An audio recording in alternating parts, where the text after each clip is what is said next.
zurück zu einem neuen Video, zu einer neuen Marke, die wir frisch im Sortiment haben, und zwar die Marke Pernoir. Pernoir ist eine schweizerische Marke und hinter den einzelnen Düften, da verstecken sich immer Persönlichkeiten, die man quasi mit diesem Duft unterstützen oder hervorholen kann oder möchte. Wieder ein sehr, sehr spannendes Konzept und natürlich erzähle ich euch zu den einzelnen Düften, zu welcher Person das denn so matchen soll, beziehungsweise zu welcher Persönlichkeit. Lasst uns mal mit dem allerersten Duft reinstarten, und zwar ist es der Amoral von Pernoir, und dieser Duft soll eben einem auch unmoralischen Weg zum Erfolg gewidmet sein. Das heißt, ohne Rücksicht auf Verluste quasi sich Erfolg einzuheimsen, wird wahrscheinlich, zumindest wenn man der Beschreibung denn glauben darf, ein Duft sein, der sich auf jeden Fall durchsetzen kann, weil anders kommt man schwer zum Erfolg. Insofern bin ich gespannt, denke aber, dass es auf jeden Fall ein recht intensiver Duft sein könnte. Oh krass, schön würzig, leichte rauchige Note am Anfang und trotzdem was Fruchtiges, denn es ist geräucherte Pflaume, mega spannend. Schön würzig mit Kardamom, mit Zimt, Kreuzkümmel, wobei ich Kreuzkümmel jetzt nicht 1:1 mit rausrieche. Und er bekommt so einen leicht Limettentouch, das heißt, wir haben was leicht Zitrisches, was sich dann noch mit reingesellt. Es ist wirklich ein super schöner, würziger und holziger Duft, denn wir bekommen hier jetzt auf jeden Fall holzige Noten mit rein. Und jetzt gerade in der Phase riecht man wirklich schön diese Limette mit raus. Ganz toll. Ich liebe solche Düfte, wo man wirklich so eine ganz, ganz tolle Duftentwicklung mit drin hat. Wo man wirklich so je nach Phase was ganz Unterschiedliches rausriecht. Und das ist ja nur der Anfang von der Duftentwicklung. Aber wir kommen was leicht süß-liebliches mit Blüten mit rein. Und im Hintergrund eben dieses Udige, dieses Orientalische. Super, super schön zu riechen. Ja, ist auf jeden Fall ein Duft, der sich durchsetzen kann. Der hat wirklich eine angenehme Sillage. Für mich persönlich jetzt eher für die etwas kälteren Jahreszeiten geeignet. Eben weil er so holzig, orientalisch und eben würzig ist. Und für mich persönlich eher ein bisschen tendierend in eine männliche Richtung. Ich kann mir da super einen Mann im Anzug vorstellen oder einen Mann, der einfach gepflegt ist. Der hat so ein bisschen Sexappeal. Der Duft, der tut einen so ein bisschen in seinen eigenen Bann reinziehen, was ich sehr, sehr schön finde.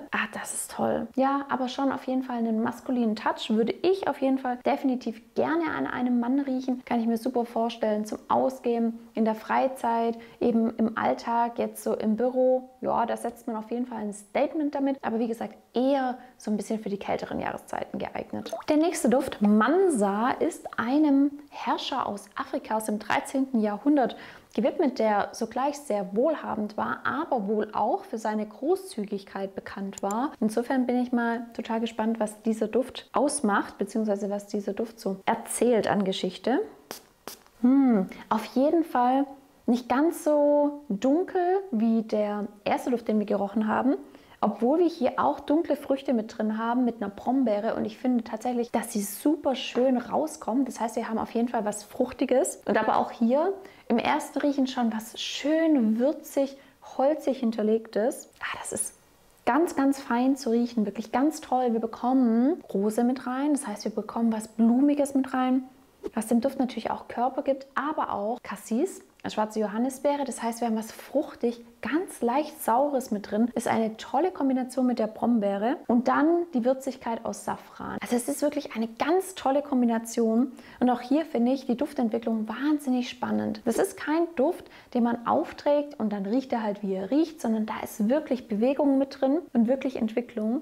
Absolut schöner Unisex-Duft, wie ich finde. Der hat auch was leicht Anziehendes, finde ich. Der ist schon auch so ein bisschen sexy, könnte ich mir ebenfalls sehr, sehr gut zum Ausgehen vorstellen. Aber den könnte man, finde ich, schon auch im Alltag tragen. Hat aber auch wirklich eine sehr, sehr gute Sillage, sehr angenehm, toller Duft und geht eben eher in eine etwas hellere, fruchtigere Richtung, hat aber eben trotzdem auf jeden Fall was Udiges mit drin. Und wenn du jetzt schon sagst, hey, Pernoir, coole Marke, möchte ich auch gerne mal ausprobieren, dann hast du jetzt die Möglichkeit, einen von diesen 4 Düften, die ich heute mit dabei habe, in 8 ml zu gewinnen. Dafür einfach den Channel abonnieren, schreib mir in die Kommentare, welchen von den Düften du gewinnen möchtest und dann bin ich mega gespannt, wie dir denn die Düfte zusagen. Lass uns aber gleich weitermachen mit dem Naki. Und Naki soll für Reinheit stehen und soll einfach die Geschichte erzählen, dass man auf die Welt kommt und eben rein ist und man eben im Leben immer der Gefahr des Verderbens ausgesetzt ist. Insofern würde ich jetzt mal erwarten, dass sich hier hinter dem Naki wirklich ein sehr reiner Alltagsduft auch versteckt. Und ich bin ja sehr, sehr empfänglich für solche reinlichen Düfte. Insofern bin ich mega gespannt, was mich erwartet.